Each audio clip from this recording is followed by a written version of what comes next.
You wake up and grab your phone. It's not missing someone. It's checking. No one reached out. You talk to people all day, laugh when expected, help when asked. Still, you come back empty.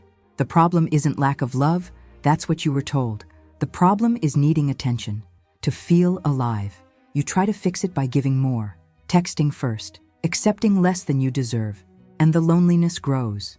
This didn't start now. It started when you learned that being chosen meant surviving, not existing. What if loneliness is a warning, not a punishment? What inside you has no direction, and why do you keep avoiding it? You don't feel lonely because of lack of people. You feel lonely because you lost your inner axis. When the mind lacks direction, it clings and turns people into safety sources. This has a name, even if no one tells you. It's emotional dependency disguised as affection. You don't want company. You want relief. Napoleon Hill noticed this decades ago. The human mind needs a central purpose. When it doesn't have one, it creates substitutes. Relationships become emotional crutches. So you seek attention, not because you're needy, but because your identity feels empty. Without a firm center, you feel anxious when they don't reply, fear when they pull away, relief when someone validates you, and emptiness when they disappear. This isn't weakness, it's conditioning. You learn to depend because you were never taught to self-support. Here comes the relief. You're not broken, you're misdirected, and that can change. But understanding this hurts before it frees, because it breaks illusions and exposes truth. You don't notice it at first. It feels like coincidence. It feels like bad luck. But the script repeats. Faces change. Promises change. The pain stays. Always the same. You get attached quickly. Trust before observing. Give before receiving. Listen more than you speak. Adapt too much.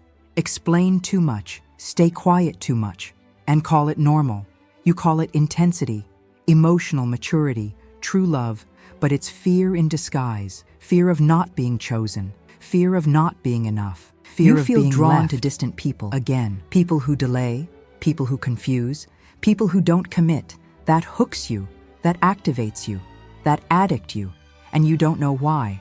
When someone is available, something shifts. You lose interest, feel bored, feel uneasy, start noticing flaws, create distance, protect yourself, and pull away. It's not lack of chemistry, it's unfamiliarity. Peace feels strange to you. Consistency creates anxiety. Presence feels unsafe because you learned another language, the language of struggle and effort, so you give more, do more, tolerate more, explain more, forgive before apology, accept less than you deserve, and call it love, but it isn't. Each repetition strengthens the belief that love hurts, that love exhausts, that love demands sacrifice, and you adapt to losing yourself, to shrinking, to surviving. You look back and see the pattern, but try to deny it, because it hurts to admit that it wasn't only them, that it wasn't just luck, that something inside you is asking for attention. This is uncomfortable, because it removes excuses, because it returns responsibility, because it breaks old stories, but it also frees you, because it gives choice back and power back. If you're still here, it means something inside you woke up. This isn't curiosity, it's recognition. This channel is for women who are tired of losing themselves, trying to love. Here, you'll understand your pain, realign your mind, and rebuild your faith without illusions. Click the button now and subscribe, because the next step of your healing begins with awareness. You start waking up tired, not physically, soul tired.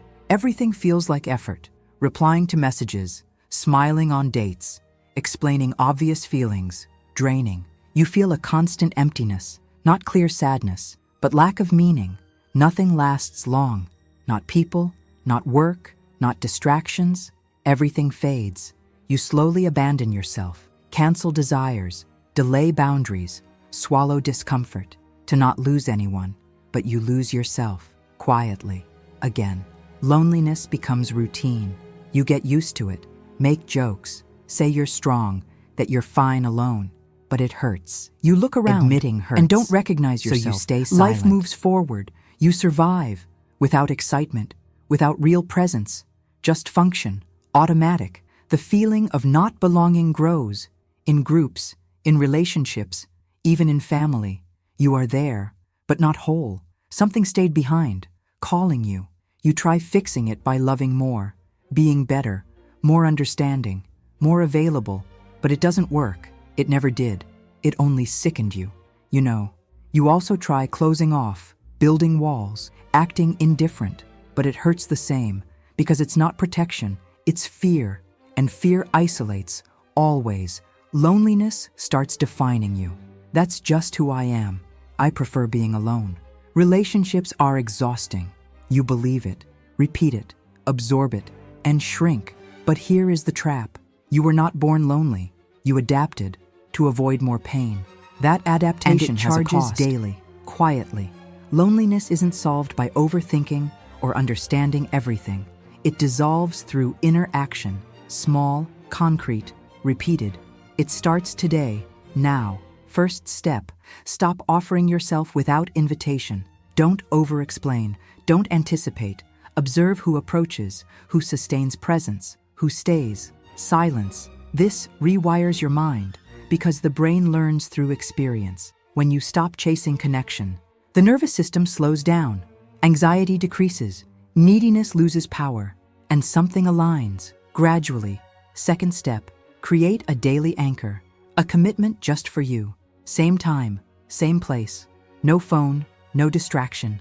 Presence. It can be walking, writing, breathing quietly, praying without asking, just being. This trains emotional autonomy. You feel whole, even alone. The mind learns something new. Loneliness is not a threat. And space becomes ground. It's space. With ground, relationships change, because you change. First, you don't do this to push people away. You do it to return to yourself. Who stays, stays by choice, not necessity. That changes the game, changes power, changes energy, always. At first, it's uncomfortable, because emptiness shows up, without distraction, without escape. But it doesn't last forever. It reorganizes, it transforms. You don't need 5 steps right now. You need 2 done well, today, tomorrow, then again. That's how loneliness loosens, not by miracle, but by awareness. And when that happens, you notice something strange. Silence doesn't hurt, it holds you. You don't disappear, you meet yourself. For the first time, hey, if you got distracted, come back here now. Don't skip this. It's not a metaphor. It's not cheap emotion. This is where everything changes. Pay attention. Seriously. You thought God was silent, that he stepped away, that he left you alone. But that's not true. The silence wasn't abandonment. It was space. It was an invitation to something deeper. God doesn't enter when you're full of noise, full of expectations, full of people in the wrong place. He waits for emptiness, not to hurt you, but to realign you with yourself. It was allowed to reposition you. Loneliness wasn't meant to break you. While you searched outside, God worked inside. While you asked for signs, he adjusted your axis, without rush, in silence. Only in God does my soul wait quietly. That sentence isn't comfort, it's instruction. Waiting isn't giving up. It's stopping the chase, stopping the begging, stopping the self-betrayal, and staying. You weren't rejected. You were removed from draining relationships, from confusing bonds, from places where you begged for presence. God didn't take love from you. He took you out of the wrong place to save you. The pain wasn't punishment. It was delayed protection. You call it loss, but it was deliverance.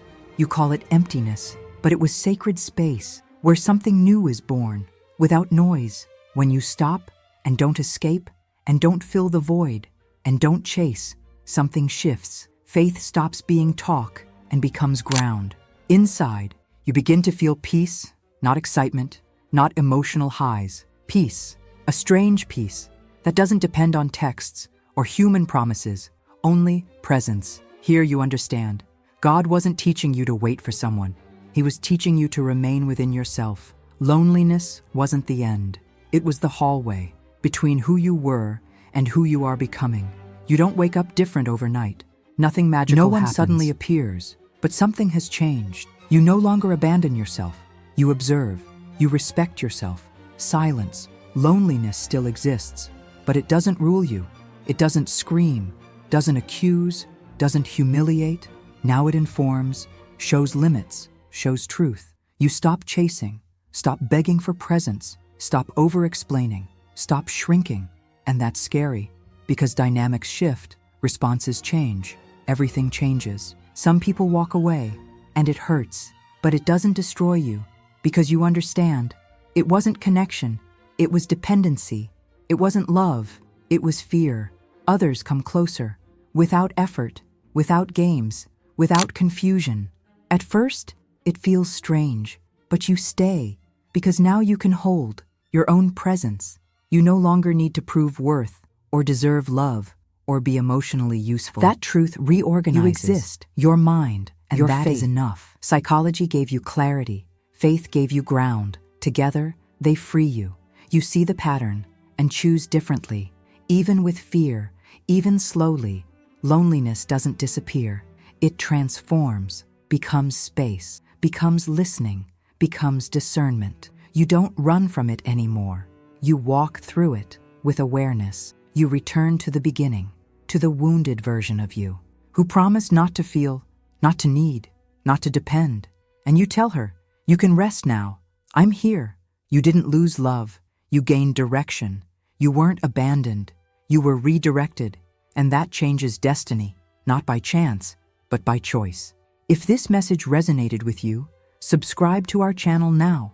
Here, you won't find empty promises, but clarity, awareness, and faith applied to real life. Each video is a step out of emotional confusion and back to yourself. You don't have to walk this journey alone.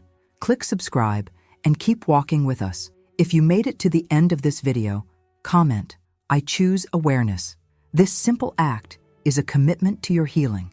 Truth brings freedom, and when you declare it, something aligns inside you. May peace meet those brave enough to look within. You are not alone.